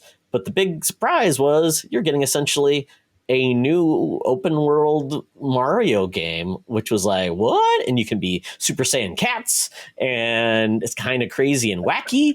Yeah. And I had a blast with it. Mhm. Had its shortcomings in a way. It was very, very short. I think this was an experiment of where potentially we'll see the next 3D Mario game. It has me really excited, but I had a blast. I didn't expect this game, and once again, I love 3D Mario games, and I want more. And it's been almost 5 years since Odyssey, so please, please bring us the next one. Yep.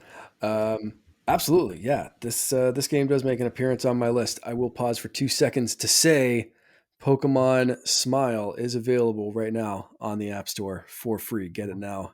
Help your kid brush their teeth. Do we need to change your list, Mark? No, maybe next year's list. That'll be the game that I finally got to.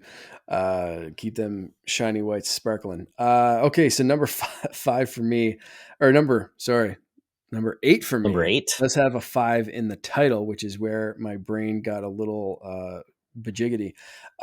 Forza Horizon 5. Again, I'm gonna just throw this out there.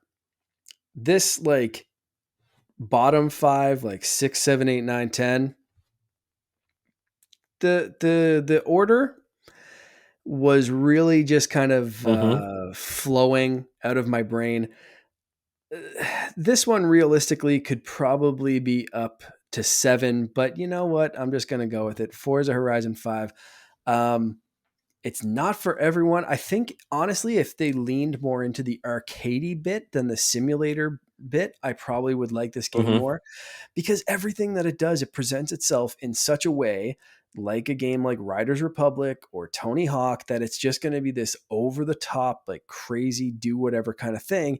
And then you get to the actual racing part of it, and it's like, you need to be very technical, very proficient. You need to know how this car works, and you can get into the tuning and you can get into all of the nitty gritty stuff, which is amazing. But it does kind of like slow it down for a second, which in a racing game, it's like not always the best to slow down. So I loved this game kind of for what it was, but there are some definite shortcomings. So that's where it fell like as my flow of consciousness when we came up like, we might need more than a top 5. And this like literally happened a couple of hours ago because we needed those tiebreakers and stuff. So yeah, Forza Horizon 5, number 8. There we go. I really wanted to love Forza because I've not just gotten into Forza before, so I gave it my best chance, and then I'm like, yep, I'm all in. I love the atmosphere. Look at this place you're driving. It looks really cool. These cars are awesome. And then I drive, and then I'm like, oh yeah, I remember this. I'm not having a good time because I'm horrible at it. I don't want to use a brake, but it's making me use a brake, and then I'm spinning out and I'm playing horribly. Oh yeah, but great game. I mean, this game was game of the year for many, many people. So it does what it does, but it's just not for me. And Yep. yeah, definitely. I'm more of a Mario Kart, and even that's too technical for me. Oh well. I think if there weren't other options, this fall, this one would have been higher on my list. But where, like I say, Riders Republic kind of captured me that way, and then I go back to something like Mario Kart when I want a racing fix, especially now like streaming with Loren. So it's like there's a lot of things pulling me away from this game. So I wish and I hope that I get more time to return, but it's a common theme with me, as you'll see, is like I don't have the time to return to this. I don't have time. So if you can't like capture my few hours right away, and I have all these games adding up to like, I got to finish this, I got to return to this, I got to finish, it's like something's got to give at some point. So yeah. So number 7 for me, Hitman 3. I already talked about the level. Well, to your point, Mark, I did not play a lot of time in Hitman 3, but the potential and the fun I had I had to have it on my list. And to your point, the order where it's at, and because this was a game series I never intended to ever play, and I did, and I really enjoyed it. So, Hitman 3. And I can't wait to see what else is out there in this game, because if they already pulled this by level 2, there could be some really cool stuff. So, Hitman 3. So number 7 for me, Pokemon Brilliant Diamond. Again, it's just a nice update for a game that I haven't played in years. So I'm slowly making my way through this game. I'm glad it's on Switch, and it is one of those games that I'm happy that I have the OLED for, because it looks great in handheld and I can pick up, I can play a few battles, I can maybe make it to the next gym, and I'm just having fun taking my time with this game. I don't feel like I need to rush through the story before it gets spoiled, because I played it 15 friggin' years ago, or whatever it was. So, that's kind of also, though, why it's lower on my list. It's not a new Pokemon experience. It's one that I've hashed through before. So that's why it goes down to number 7. Again, it maybe could be 8, or maybe it could be 6. I don't know. But for right now, it's going to be 7. And you have your new Pokemon coming out in like a month. So yeah, you'll see if that was what strikes your fancy more. So that's very cool. Yeah, for number 6, Halo Infinite. And I have not beat the campaign. I'm like halfway through. I'm not a multiplayer fan. There's no co-op. So a lot of this probably has to do with some of those things. But I will say, this is a Halo that I was worried about, but it's in a good place. Mm-hmm. I will tell you, the story's not doing anything for me. It's gobbledygook. And that's probably why it's not higher up. I do love a good story. I love a good narrative, which is, you'll see in the games above this, that they all share that. And without that, with Halo, which I know some people are lore thieves like Luke Lore, and others, they love it. They read all the books and stuff, but unless you read all those books, it probably doesn't make any sense. So I'm like, okay. But the contribution of the grapple hook and the additional side missions have put some new life into Halo, which I think it needed, because without that, it would feel, once again, rinse and repeat, because it's bringing back a lot of the same weapons. It's, the same mechanics that you're used to, but these new things I think really bring a lot of life to it. And I can't speak to the multiplayer, but I know a lot of people love it because it feels like the best Halo people have ever played with multiplayer. So I'm just glad this game is a good space, and I can't wait to see what to do next. And maybe I'll have a better appreciation once multiplayer's all in and I've completed the game. But as of right now, did not make my top 5. But once again, it's a solid game. Yep, absolutely. It did make it higher on my list. I'll give that a little bit heads up spoiler. But for number 6 for me, you already mentioned half of this game. Super Mario 3D World plus Bowser's Fury. Anyone that's been watching us stream knows that we've been streaming this game. We already beat it straight through once. I've played it a little bit on my own. We're playing through from the start again on stream, and I enjoyed Bowser's Fury. Realistically, I probably could have put this higher on my list, but because I played 3D World on the Wii U, I didn't feel like it was top 5 material this year, but it really could have been. I love this game. I loved 3D World when I played on the Wii U, and I think to your point, because I had played it, I didn't even touch it again because I'm like, yep, I've already been there, done that.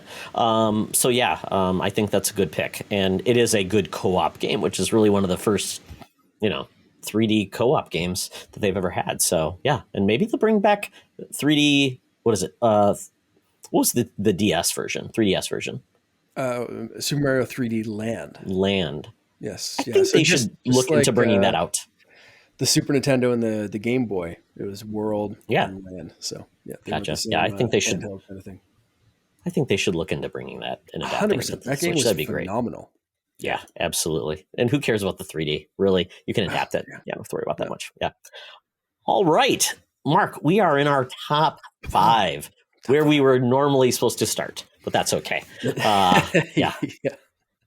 This is where it really begins. So Psychonauts 2, a game that I had some problems with, but I overlooked most of those because of the inventiveness, the wonder, and the overall story of this game. It's not for everybody. The aesthetics are very divisive. A lot of people don't like the way like game looks. It makes them feel a little bit off. It looks kind of grotesque for some people, Yeah, but it's I kind of loved it. gross looking, Yeah, and I do feel like sometimes I wanted to just keep playing the game rather than stop for all of the stories, because it felt like that was very heavy versus the platforming. So I think that actually took away from the game, and I think they could have balanced it better. But really inventive, a game that I don't know if we ever thought would get a sequel, and now that it's home with Microsoft, wow! And it was on every platform, so I really appreciated what they did, and it was fun, and the story was fantastic. Excellent. Yeah, that's one I need to get through, but didn't pick it up at all because I was playing Psychonauts 1 and just kind of put 2 on the back burner. So there we go. Good to see it crack your top 5. That's more encouragement for me to play. Number 5 for me was Riders Republic. I've mentioned it a few times. Whoop, Liked whoop. this game more than I expected to. It was just what I needed. It's that kind of dumb Tony Hawk, just arcadey kind of fun open world. It gives you the Ubisoft kind of map of like, oh, I wonder if I can go over there. Or there's a little point on my map here. Or there's a thing I can do here or there or whatever, and it just lets you go. And I still love this game. I loved it when it came out, and I was playing the hell out of it. And I'll still go back to this and just play a little bit more. It's just one of those fun games that you can drop in for 5 minutes and cruise down a mountain or fly through some trees, or you can drop in for 5 hours and just not stop doing fun things. So it is ridiculous and over the top, and it gets a little broy at sometimes with the lingo and stuff. But if you can get past that, it is absolutely one of the most fun games I've played this year. It's a shame this is a Ubisoft game, because if it wasn't, I feel like this game would be coming to Game Pass. And Ubisoft just doesn't put their games on Game Pass because they have a service. So it just seems like it would have been fit for that, and it would find a big audience. Right now, it feels like not many people are talking about this game, sadly. Yeah, I think it came out at a weird time around some weird other games that kind of took the air out of the room, and that sucks. There's always one of those games per year. I'm really happy again that Ubisoft Canada gave this game for us to review, and I got to sink my teeth into it, because again, like, it might have been a game that I skipped or missed or played later and said, I'll wait till it goes on sale. And I might have been picking it up this time of year or later, and wouldn't have made it into my game of the year discussion. And I freaking loved this game. Like, if I had missed it, I would have been disappointed once I finally played it. And it's easy to dismiss a game like this because you're like, well, like I said earlier, like, this could be a jack of all trades, master of none, or worse, this could be the guy that comes in your house, says, I can do everything, and he ends up breaking everything and not doing anything right. And that's a big risk when there's so many other things that can take your $60 to $80 to $90 or whatever game the game's going to cost, depending on $100 depending on which version you get. But for me, this one was 100% top 5 material. Like, this was just, and again, like, is it one of the top 5 like greatest achievements in gaming this year? Maybe not, but like, for me, this is my personal top 5. And I'm rating this on, like, I had some of the most fun, big, you couldn't slap the smile off my face with all the stupid stuff that I'm doing in this game. That is why this game cracked the top 5 for me. It's not like everything's perfect. It's not a deep, like, Todd, you went like deep story for me, or for your list. For me, this was just like, this game made me laugh and smile, and that's what I wanted this year. So there we go. That's that's Riders Republican at number 5. Perfect. Yeah. Until we get a new SSX Tricky, you've got Riders Republic. That's basically there. You go. Or 1080 snowboarding. There you go. Absolutely. Yeah, so now we're getting to number 4, Kena Bridge of Spirits. I am actually at the very end of the game. I was going to finish it today, and then got distracted because there are side things you can do in the game. And oh man, I'm just having a blast with this game. It's unbelievable. This is the studio's Ember Labs, their first game. They are an animation. They did animation, the quality animation and quality of just aesthetics in this game are just make me feel so happy that a junior team can do this. I believe Sony helped fund this game, but it's on PC and PS4, PS5, so that's where you can play it now. I don't know if it'll come to other platforms, but it is wonderful. The story is fantastic. It's touching. The gameplay is kind of like a throwback to a 3D action platformer that I miss. You can shoot arrows, you can throw bombs, you got a big hammer with melee combat. It's got traversal, it's got puzzles. It uses these characters called the Rot that are these little cute little guys that you can buy hats for, Mark, and masks, and they follow you around and they do things and they'll move things around for you, and they're just clever, and they can sit and they can sneeze or they can dance or they can sing. And you got to catch them all. Yeah, you got to catch them all. There's I think I need 100. I'm at 65. I'm like, oh, crap, where are the rest of them at? It's kind of like the Korok seeds, but actually entertaining. But I'm just enjoying it a lot. And it's really fun. It is a difficult game unless you change the difficulty, so you can on the fly, though, which is nice. Story, if you just want the story, less challenging but still fun and engaging in the good gameplay, or you can make it as difficult as you want. So I like that it's there so then kids can play and they can have a good time, or if adults want to challenge, it's there. So I really was taken back by Kena, and it's only a $40 game too, which it doesn't feel like a short game. So I cannot see what they do next. I hope somebody really gets behind them and makes them the next big thing in games. So Kena, Bridge of Spirits. Whew. Awesome. I was super impressed with how that game looked, and I'd like to get at it at some point. Hopefully either I pick up a PS5 or it comes to other platforms. So we'll see on that one. My number 4 is a weird one that I didn't expect to have on a Game of the Year list, but again, something I've just been having stupid amounts of fun with. So I threw it on there. Super Mario Party Superstars. This is like a greatest hits Mario Party game. And after the last few Mario Parties were just meh, this one is fantastic. I've been having a ton of fun with this.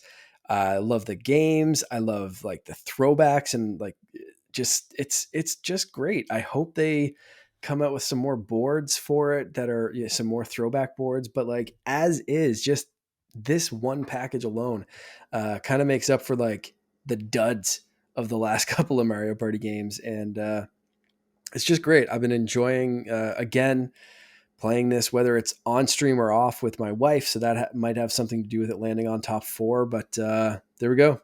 Mario Party Superstars. Very nice. Get to number 3. Ratchet and Clank. Wowie wow. It's just a solid series. And a lot of the complaints have been it's more Ratchet and Clank, but you know what? That's not a bad thing. They brought in the riffs. They really refined the weaponry again. They added in a new character that was playable. And the story, I keep going back to story. I love story in games. I think it's a great medium for it, and it can really do some cool things. And this is the best story we've had in a Ratchet and Clank game. So I thought they really came to the party, really made a solid game, performed beautifully, looked gorgeous. I mean, we always talk about, games looking like Pixar. These games do look like Pixar, and the fact that they're playable and it's fantastic, and it's all ages, which is fantastic that Sony is bringing in some all ages games, which is fun in an era where sometimes you don't have many games for kids. So it's great that we've got this, and it's such a good performance, and just really love it. And the fact that they take advantage of the DualSense, the sound, the vibrations, it just really blew me away. It's a great game. Like I said, it's not doing anything really, really new in the world of Ratchet and Clank, but sometimes that's good enough. And I really love it. And I can't wait to see where they go next, because they might be at a Far Cry position where it's you got to do something new, guys, because you bring these games out on a regular basis and you have to really blow us away. So, but until that point, and I get tired of it and get tired of constantly upgrading my weapons and seeing what they do next and just blowing up enemies in a fun and silly way, Ratchet and Clank, number 3. All right. My number 3 is a big surprise for me. because I didn't like the first one of this series. And anyone that listens to the podcast regularly might know what I'm talking about when I say just that. But this is for anyone that's not caught up yet. My number 3 is New Pokemon Snap. Is the most played game on my Switch. I couldn't even believe that when I saw the tally, when I got that year-end Switch thing, go here for your year-end review. I put a ton of time into this game. And then thinking back on that, I was like, yeah, I really did love this game. Like, it's really, really good. So that's it. Number 3. I'm not going to say too much more about it, but like, I genuinely loved this game, and I love Pokemon, love taking pictures. That's kind of where it landed for me. My most played Switch game of the year, Pokemon Snap. Still no Pokemon camera printer. Still no on the printer. I didn't love it that much. It's not. If you get that before the Oculus Quest, Mark, I'm going to be pissed. All right. Well, we get to the final countdown, folks. Number 2 for me, which I thought was going to be my number 1 game of the year. Really, I did. Mm-hmm. And that is Resident Evil Village, called Resident Evil 8. This is the game that I tried to play on Stadia and got a refund right away. Did not work well on Stadia for me, even with a high-end connection. Yeah, not great. Sorry, Carly. Got a refund, and then I got it on regular PC, and I love this game. It is fantastic. Resident Evil, I don't know what it is with that team, but they have continually been reinventing the series, going from a true survival horror to more of an action game, then going to a first-person perspective, changing characters, and then going to almost like a haunted castle, back to a haunted castle in this weird European country with crazy, sexy, big vampire ladies and doing all the crazy things. The story is crazy. I mean, we talk about good stories. This game does not have a good story, but it is over the top, just chewing the scenery. They're having a good time. I believe the lady Dimitrescu won actually the actress of the year or actor of the year. Yeah. So just great. Just the atmosphere they build. It's creepy. It's scary. It's spooky. It's weird. It's creepy. It's very Japanese once again. But I loved it, and looked beautiful. And that engine that they use is phenomenal. And I believe it's everywhere, even on the Switch. I think you can play I think there's a streaming version of it, maybe. You could be, or maybe right. I'm wrong. I'm not sure. I honestly, I don't know about the Switch version, but yeah, that's it's available everywhere else at least. So hell of a game. Yeah, that's. I've watched some of this game streaming. I've watched some people play this game. It's really great. It is good. It's just something I haven't picked up yet. So, really great entry in the series. For you and Loren should do the couch co-op where you hand off the controller when somebody dies. That'd be hilarious. As long as you pay for the counseling or possibly divorce lawyer when she gets that kind of a jump scare that I've been like, oh yeah, just play this. Don't worry about what it is. Absolutely. Don't even tell her whatever we're going to play. Yeah. No. Yeah. It's a fun little game. Definitely the way I want to do that. All right. Number 2 for me. We've already talked about it. It's been buzzed and talked about by other people. Halo Infinite. The only reason that actually, you know what? No, my number 1's a pretty solid locked in choice. I was going to say the only reason this isn't my number 1 is just because of some of the things that they held back at launch. But no, that's a lie. I don't know if anything could dethrone my number 1, but this game is just what I wanted from Halo, especially the multiplayer side. I will be 100% upfront and say I'm not super far into the single player, but I've played enough to be like, yeah, that's cool. I see what they're doing. I can appreciate this. Like you said, it's kind of just a wacky, weird story. There's things I really thought it was going to be a soft reboot, but they are really throwing it back to the last few games. And there's things that you kind of have to know. And it's just whatever, cool. Let me go shoot some shit in the face and call it a day. And then you jump into multiplayer, and that's where it shines for me. And that is honestly, if they only released Halo multiplayer, I think this would still be probably in my top 3. But throwing in the campaign is just icing on the cake with a cherry on top. This the multiplayer for Halo Infinite is just like you said, it's just like the best of Halo multiplayer with just I mean there are some problems. They fixed they're fixing the progression system. They're fixing how things work. I've applied a couple of XP boosts that I got in like Pringles cans and stuff just to like make it feel like I'm progressing a little bit more, a little bit faster. But even with all that, like it feels like Halo. And going back in the Master Chief Collection and playing old Halo multiplayer, you can like appreciate the modern things that they've added to this, but somehow make it still feel the exact same way that it did on Halo like 2 and 3 back in the day. Like it is just so darn good. I could probably talk about this game for quite a while, and I probably will be talking about it as I keep playing it through the year and as co-op comes in and all that kind of stuff. So I'm going to stop there and just say Halo Infinite is my number 2 game of the year because, geez, it's a good game. Tried really hard not to curse there because I'm sure Sean and the kids are listening, but like this is a good, really good game. Yeah, I think Sean's waiting for co-op. So I said, "Hey, you sure you really want to wait that long?" It's May, man. It's going to be a long year. Multiplayer, Sean, jump in. Exactly. I'll let you know the next time I'm jumping on. Exactly. Yeah. All right. Well, we are at the number 1 mark. Yes. And I will, and you've mentioned this game before. I said I would be talking more about this game, and that is Marvel's Guardians of the Galaxy. Woo. Wow. Once again, this game was shown at E3. Didn't know what to think about this game. And after playing this game, beating this game, after thinking this game was done and realizing it wasn't done, and then finally finishing this game, I just love this game to pieces. This game was an excellent marriage of the IP, taking parts of the movie, parts of the comics, taking in what the heart of what this series, this franchise is all about, and making it their own. It has no right to be this good. It's very similar to the Spider-Man games or Miles Morales in that sense.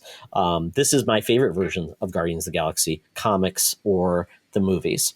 And you'll see that not in the beginning, but as you have relationships with these characters and as they're all brought to life. Mm-hmm. The soundtrack of this game is phenomenal. One of my favorite mechanics in this game, and I'm not sure if you've gotten to it yet, the huddle. Have you been able to huddle yet? Oh yeah. Oh, I've played enough of the game, man. I know the stuff. Yeah. So the huddle is fantastic because this is basically a power up, and you are there as their coach. You are giving them advice. You pick advice, whether it makes sense or not. They'll tell you, like, that was the dumbest thing I ever heard, or oh, we're ready to go, and you go in, and the song they give you when you get back in is phenomenal. It feels like, damn. My goodness, I'm hearing Bonnie Tyler holding out for the hero, and I feel so good doing this. It makes me want to kick butt. Oh my goodness, they just nail it. And the side quests and the relationships you build, and then the mechanics I thought I wasn't going to like, because I'm like, oh, I got to play as Star-Lord. You're playing as Star-Lord, but really, quite honestly, you are a coach, and you're telling Groot to do this, and Gamora to do that, and Drax to that, and Ratchet to do that, and then you're teaming up people, and it's like, it's fun. And then you get your like super power charge, and then you can choose your own, and you can upgrade, and it's a blast. And some of the cameos in this game are great. I think the only nit I have to pick with this game is at times it does feel like it's still going on, but I honestly loved having time with these characters. So in a way, yeah, I totally get it. And some of the characters that you fight and you experience are not going to be household names. These are a lot of deep cuts. So if you're not like a comic book person, you'd be like, where's, Captain America? Where's other people? No, it's not that. This is delving into that, Guardians of the Galaxy era and space and cosmos, and not the MCU that you know of, although there are some MCU characters. So it just really nailed it for me. Once again, the fact that I did not know I wanted this game before, 4 or 5 months ago, just blows me away. So Guardians of the Galaxy, dang. Yeah, it's kind of like our game last year, Mark. It was like, came out of the blue, made me very happy. So Yep. I can't wait to play more of this. And again, you talking about it just makes me want to like hang up this call and play it and not go to work tomorrow. But there we go. That's Take that, work.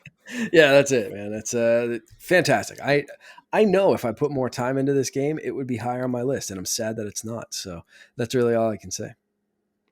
Well, it'll be the game on your list next year that you finally beat. Yeah, that's it for sure. Yeah. I will 100% finish this game.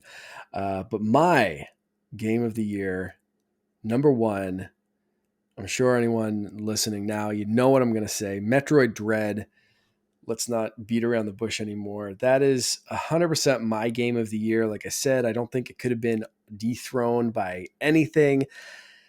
I love the series. I've played every single game in the series minus what was it called? The Federation Force. Shot one. Federation Force. Did not play that one. Like Metroid Pinball is fantastic. But anyway, yeah. So Hunters, yeah, I just love them all. But Metroid Dread was just tough and surprising, and it moved the story forward, and it was just everything that I needed and wanted from this series. That, like, so much so that Metroid Prime 4 can just kind of be delayed for now. Like, get it right, because it needs to be as right or better than this game, or it's just going to be like, oh man, you guys messed up big time. Because like, this game just came out of nowhere, came out quick, and was just freaking perfect, in my opinion, for as a Metroid fan and someone that likes that kind of like tough, kind of rhythmic game that you really need to learn those patterns and get good at the patterns, and you don't mind dying. And one of my favorite games, like a couple of years ago, was Celeste. It was a game that I died like 6 million times in, but when you progress through it, it makes me kind of like feel like, yes, I accomplished that. That is something that I just did. And this game was 100% that over again. Was, I'm going to die 36 times at this boss, but that 37th time, they're not going to touch me. And that's how I beat like the final boss in this game. Was like, I just died and died and died and died. But the last time I did it, I felt like Samus. I felt like a badass.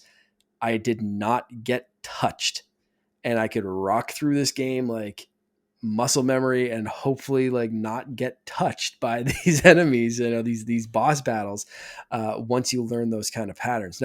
Now I might, because I've kind of lost a little bit of that muscle memory, but if I played this again, like start to finish, as soon as I finished it, I think I could have rolled through that game without getting a lick of damage taken away, because like you get that good at anticipating and stuff. But that is just what I wanted. That's what I needed, and Metroid Dread delivered that. So that's my game of the year. It's a shame that I just realized after playing it, I'm just not a Metroid fan. I think that's what it is, because I like Metroidvanias, but I've never beaten a Metroid, and I always bounce off them. I'm like, okay, moving on. I was so excited about the special edition and everything, like, but I'm like, I'm not feeling like I need to go back. My son enjoyed it; he beat it, so at least someone got some gameplay out of it, and I think that's great. But I'm just so happy that Nintendo wasn't resting on this for people. So so great pick, and it's definitely the first 3D 3D HD Metroid game we've got, and I'm glad they let Samus Returns, which I think laid a lot of foundation in the developer, letting them come back after that game didn't get a lot of like applause, and it didn't get the love I think a lot of people wanted it to. That team now has been elevated to make a pretty fantastic game. Exactly. Yeah. And it's come up on a lot of, like, we read through some of the lists and some of the things that people had added to their game of the year, and like it's come up a lot. So I'm really happy with how that happened. So it's good that it's getting the recognition, and it's not just me being like a diehard Metroid fan, like just loving it for whatever. And it could be like, a hot turd in the summer or something like that. Like, it's again, to quote something from Bobby, like, in my heart of hearts, I know this was like the game of the year for me. And that's it. So like, that, my number one heart to heart game, Couchy Award, would be this game. But That's not how we do the Couchy Awards. Nope. We combine them. We have a formula. We have we had it developed at MIT and Harvard, and we have a formula. Mathematics go into this. But that's why we needed the Twitter vote, because obviously we had a top 5 and no matching games on our top 5. So then we did the top 10 and it was still like a little sketchy. So we added in a point for each thing that we got on Twitter and Discord. And we had a 3-way tie for second place. This is how freaking close this was, people. We had a 3-way tie for second place. So the second place Couchy Award would go to Ratchet and Clank, Guardians of the Galaxy, and Metroid Dread. So the higher something gets on Todd and I's list, the more points it would get. And like I said, I threw in an extra point for each time it was mentioned on one of those services through someone just like reaching out, because we didn't get people to rank theirs, right, for the most part. So it was just like 1 point each kind of thing. Yeah. So that's that. And I'm pretty impressed that, again, after tallying everything, a 3-way freaking tie for second place. Come on. It's like a runoff. It's like a hanging Chad in there, I think. And it was almost a tie for the top one, and then we figured something out that knocked it down. It took a point off of Metroid Dread. So our game of the year, our Couchy Award winner of the year, Todd, do you want to take it away while I do a little drum roll? Absolutely. Congratulations, Master Chief. Halo Infinite is the Couchy Award winner for co-op mode game of the year. Yes. Finish this fight. I am very happy about that. Obviously, as my second choice. Me too. That is good.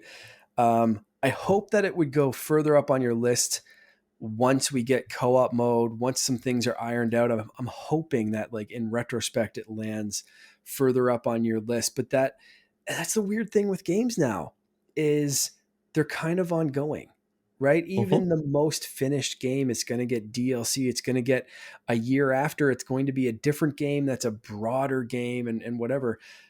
There's very few games now that are released that are the exact same game 6 months to a year after they're released. So realistically, like, you kind of have to cut off and say, like, if the game was released in this year, it has to be in that year's game awards, or, you kind of have to restructure your list of like ongoing game. Cause like if they really improved Avengers, let's say, and they knocked it out of the park with the DLC that happened this year. And I played through all the Avengers DLC and was hoping to really fall in love with it. And I liked it, but I didn't like it. I didn't think it really fundamentally fixed that game. But if, for instance, that game came out, it was a dud, they really fixed everything up and released the pretty good story DLC for the most part. Like, there was some really cool stuff in some of those and some really cool moments. But if they had have just ramped it up a little bit, I don't know where I'd put that, but I'd probably have to talk about that in some way. Just like the same way I talked about Fortnite, right? Like, even Chapter 2 in Fortnite was a little over 2 years old and just ended, and I talked about that tonight. But like, could I have put that on my top 10 list maybe? Oh, sure. Like, I mean, people would put like, Destiny. Probably, right? Well, Destiny 2 is probably going to be talking about the Witch Queen next year, right? I mean, because that's a big content block. Right. Yeah, so the ongoing in games as a service and where's it going and continually, like Halo, we don't know what their plan is with the campaign because it's open world now. They could do things. I don't know how the game ends, so I don't know. I mean, I'm assuming Chief doesn't die, but they could do a lot of things with making more missions, and then you could do things. You could get raids. You could have strikes. You could take over as your character from multiplayer. Like, Chief people could would love that. 100%. No, they wouldn't. They would hate that. But, like, I think some people would, because it would be like Destiny, right? Yes. Like, it would be the Guardian. Yeah.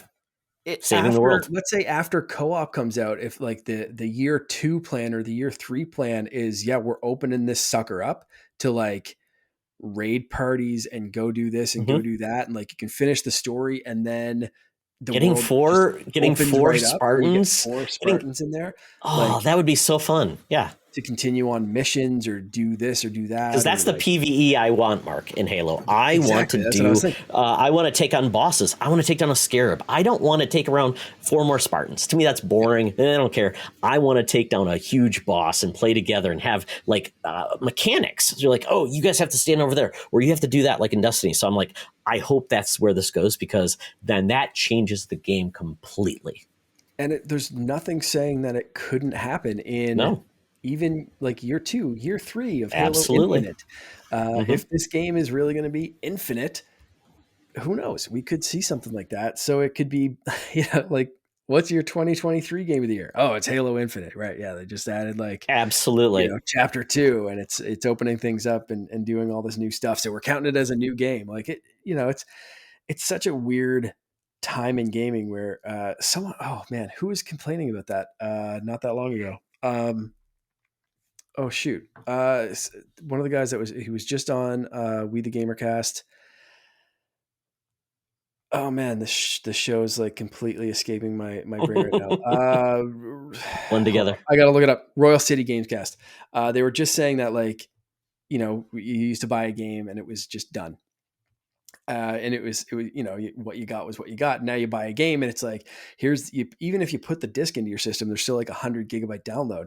And it's like, that can be annoying. I understand that, but it can also be amazing. Cause like, absolutely, you're not stuck with a cartridge that's broken and it's never yeah. going to be fixed. Yeah. So there's good examples and there's bad examples, but I'm happy with Halo Infinite landing where it is. Guardians, I mean, any one of these, like the 3-way tie for second place with Metroid Dread, It would be Guardians, hard for me to Ratchet & Clank. swallow, though, Metroid Dread when it wasn't even in my top list, though.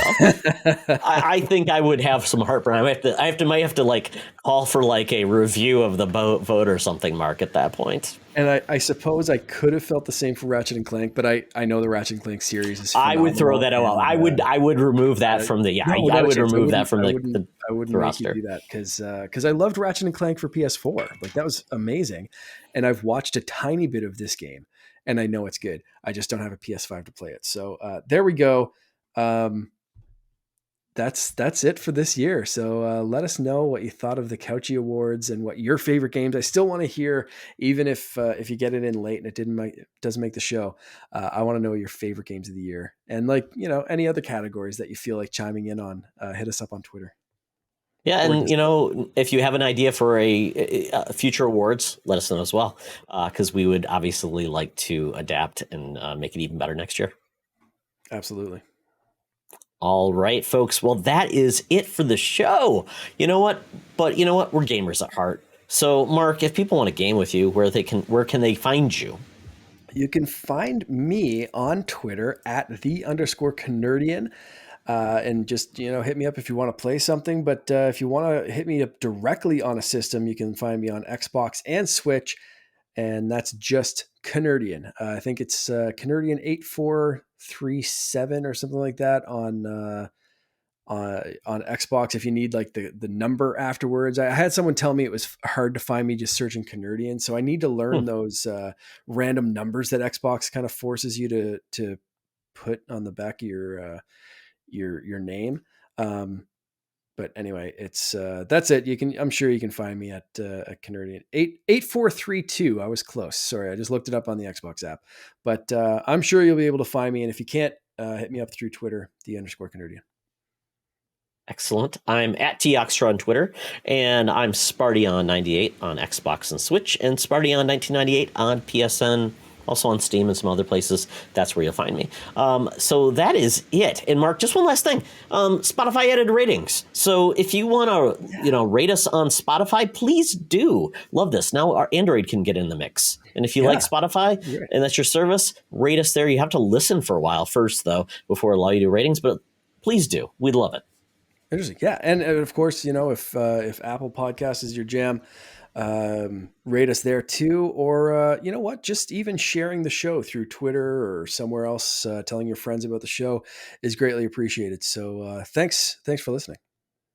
Yes, absolutely. And by the way, as I always said, check out our wonderful artwork from this show and see our beautiful faces on YouTube. It's there. Mark puts the video together, and it's out there typically right around the same day that the audio podcast launches. So like us, subscribe, and tell us what you're liking about what we do in the video landscape. So that is it. Another Couchie is in the bag. Oh my goodness, we had a blast. Mark, thank you. Thank you, friends, family, for listening. Be awesome to each other. And remember, it's always better to game together. Happy New Year. This podcast is part of the Secret Friends Unite podcasting network.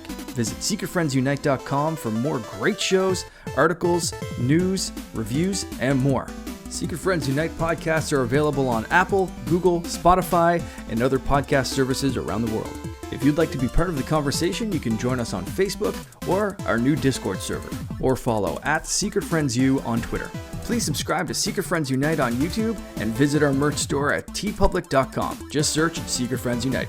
Thanks for listening.